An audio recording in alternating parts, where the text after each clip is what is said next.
د انسان او د انسان د انا جنگ دی په ډوډۍ باندې د ټولې دنیا جنگ دی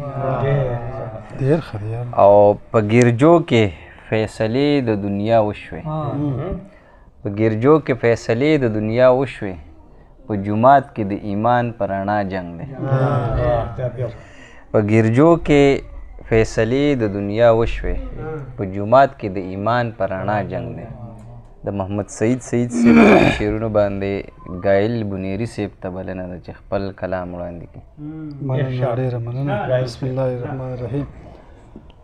اول خو څومره میلمانه ملګري چې راغلي دي ټولو ته په خیرحالۍ وایم او د احساس صاحب ډېره زیاته مننه چې دا پروګرام را جوړ کړو او د ملګري پکې شریک کړه او د هغه د وراره د واده مبارکي ورته ورکوم. شاد صاحب یو څو شعرونه به ووایم. ارشاد تا ته چا وی چې تنګ لنډ دی زما زړه او تا ته چا وی چې تنګ لنډ دی زما زړه د پنجاب د مهرو ون دی زما زړه. مننه او هر یو ښکلی راځي کاڼی پکې ولي هر یو ښکلی راځي کاڼی پکې ولي د ولاړو اوبو ډنډ دی زما زړه. دا شعر بیا ووایه دا بیا ووایه. هر یو ښکلی راځي کاڼی پکې ولي د ولاړو اوبو ډنډ دی زما زړه او ستا یادونه د توتیان پکې اوسېږي د مابند د غرونو بند دی زما زړه. بیا ووایه دا شعر. ستا یادونه د توتیان پکې اوسېږي د مابند د غرونو بند دی زما زړه او اورېدلې چې ستا د راتلو غږ دی اورېدلې چې ستا د راتلو غږ دی په سینه کې پاتن دی زما زړه.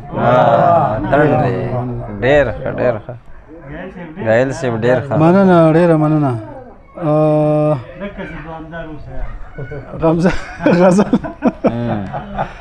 غزل مطلب اشعار صاحب زوړ غزل له دا د عشق تقاضا ده که مستی زما د سترګو. شاد صاحب ارشاد. دا د عشق تقاضا ده که مستی زما د سترګو دا چې نه وځې جانانه ته بیخي زما د سترګو. مننه. دا د عشق تقاضا ده که مستی زما د سترګو دا چې نه وځې جانانه ته بیخي زما د سترګو او بیا مې مړکا بیا مې مړکا که مې وژنې خو راوګوره په مینه بیا مې مړکا که مې وژنې خو راوګوره په مینه بس دا یو ارمان پوره کا اخیری زما د سترګو.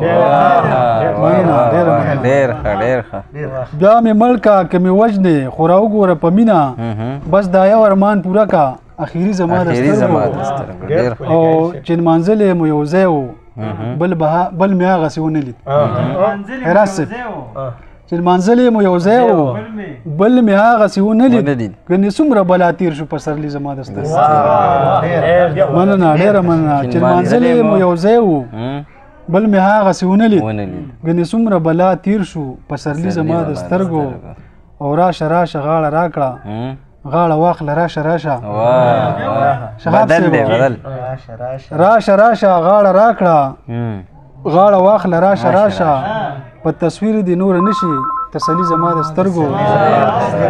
ډېره مننه. راشه غاړه راکړه غاړه واخله راشه په تصویر دی نور نشي تسلی زما د سترګو او مقطع ده چې ما ویلې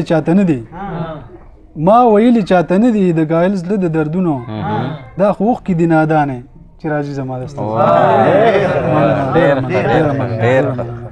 ګایل صاحب ډېر ښه. ووایه یو کلام ووایه بل یو نه ډېر شی دی ته ووایه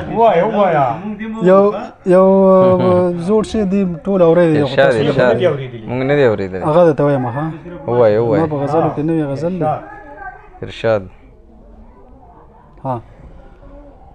شاد صاحب غزل مطلب ده چې ژوند د ناوې په منګول دی د حنا رنګ ژوند د ناوې په منګول دی د حنا رنګ پیکه کېږي ورځ تر ورځه ورو دا رنګ او که ورسو کړې دنیا چاڼ د ادم زویا کارسو کړې دنیا چاڼ د ادم زویا وبه نه مومې په دې کې د وفا رنګ. مننه. او دې اتیا فیصده خلک دلته داسې چې په یو مخ کې ساتي جدا رنګ. مننه. او هره شپه پې سپوږمۍ ځان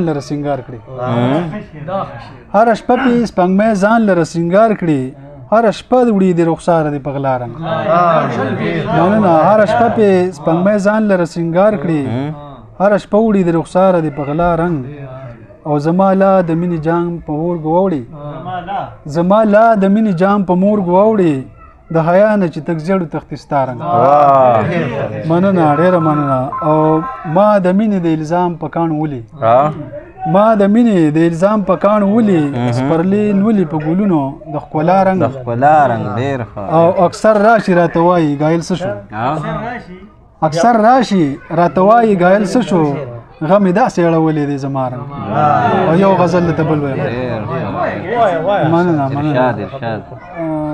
ورګه خزو غزل دی ارشاد یاره کوم رومان زړو کې دی یم ها ارشاد غمې داسې اړولې دی زما رنګ ګایل صاحب خو بیا هم صبري دي نه رومان نه خو دی خو دغه سیزونه چیړي که نه دی خو چې دی که دی دغه سیزونه چیړي پکې هسې مونږ ته وي داسې او هغسې خو لکه په خپله پې ورزي سیده غزل مطلع زوړ غزل دی ملګرو دا ادا یې څومره عجیبه کړې ده ملګرو دا ادا یې څومره عجیبه کړې ده ما ته راګورې او زما نه یې پرده کړې ده ډېر مننه تنخوا صاحبو ما چې ویستلې او په شر او جنګ د زړه د کوره ما چې ویستلې او په شر او جنګ د زړه د کوره هغه زما د خیال په ټول کلي قبضه کړې ما چې ویستلې او په شر او جنګ د زړه د کوره هغه زما د خیال په ټول کلي قبضه کړې ده او چې نفرتونه خوروي او مینه نه پیژني چې نفرتونه خوروي او مینه نه پیژني دغه سړی ته مور او پلار دواړو خیره کړې ده مننه او سپیره بادونه د خزان د خپلې کډې تړي سپیره بادونه د خزان د خپلې کډې تړي پاس په کلیل د پسرلی هوا ټپه کړې ده مننه سپیره بادونه د خزان د خپلې کډې تړي پاس په کلیل د پسرلی هوا ټپه کړې ده او د نفرت بوټي تی وباسمه سره د زیلو د نفرت بوټي تی وباسمه سره د زیلو د زړه په ځمکه مې د مینې کرونده کړې ده مننه ډېره مننه او سایل سیوا ستانه خپه ستا په خفګان بې انتها خپه ستانه خپه ستا په خفګان بې انتها خپه دی ما د چا دا خبره څومره عجیبه کړې ده مننه ډېره مننه ستانه خپه ستا په خفګان بې انتها خپه دی ما د چا دا خبره څومره عجیبه کړې ده او تعلیم یافته یې زه منم او هوښیارتوب دې منم تعلیم یافته یې زه منم او هوښیارتوب دې منم خو ما ګایل هم ناسته پاسته په حجره کړې ډېره مننه تعلیم یافته یې زه منم او هوښیارتوب دې منم خو ما ګایل هم ناسته پاسته په حجره کړې ډېره مننه ډېره مننه